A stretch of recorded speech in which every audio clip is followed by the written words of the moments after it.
መጽሐፈ ኢዮብ ምዕራፍ 27 ኢዮብም ምሳሌውን ይመስል ዘንድ ደገመ እንዲህም አለ።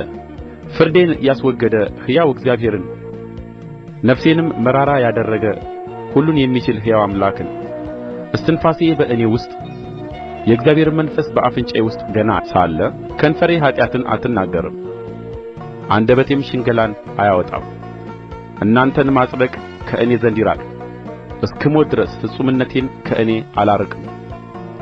ጽድቄን እይዛለሁ እርሱንም አልተውም። ከቀኖቼም ሁሉ ስለ አንዱ ልቤ አይዘልፈኝም። ጠላቴ እንደ በደለኛ በእኔ ላይም የሚነሣ እንደ ኃጢአተኛ ይሁን። እግዚአብሔር ባጠፋውና ነፍሱን በለየ ጊዜ የዝንጉ ሰው ተስፋው ምንድር ነው? በውኑ መከራ በመጣበት ጊዜ እግዚአብሔር ጩኸቱን ይሰማልን? ሁሉን በሚችል አምላክ ደስ ይለዋልን? እግዚአብሔርንስ ሁልጊዜ ይጠራልን?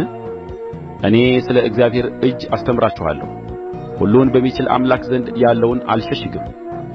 እነሆ ሁላችሁ አይታችኋል፣ ስለ ምን ከንቱ ሆናችሁ? ይህች ከእግዚአብሔር ዘንድ የበደለኛ ዕድል ፈንታ፣ ግፈኛም ሁሉን ከሚችል አምላክ ዘንድ የሚቀበላት ርስት ናት። ልጆቹ ቢበዙ ለሰይፍ ይሆናሉ፣ ዘሩም እንጀራን አይጠግብም። ለእርሱም የቀሩት በቸነፈር ይቀበራሉ፣ መበለቶቻቸውም አያለቅሱም። እርሱ ብርን እንደ አፈር ቢከምር ልብስንም እንደ ጭቃ ቢያዘጋጅ እርሱ ያዘጋጀው ይሆናል፣ ነገር ግን ጻድቅ ይለብሰዋል። ብሩንም ንጹሐን ይከፋፈሉታል። የሚሠራው ቤት እንደ ሸረሪት ድር ይሠራል፣ ጠባቂም እንደሚሠራው ጎጆ ነው። ባለጠጋ ሆኖ ይተኛል፣ ዳግመኛም አይተኛም። ዓይኑን ይከፍታል፣ እርሱም የለም። ድንጋጤ እንደ ጎርፍ ታገኘዋለች፣ በሌሊትም ዐውሎ ነፋስ ትነጥቀዋለች።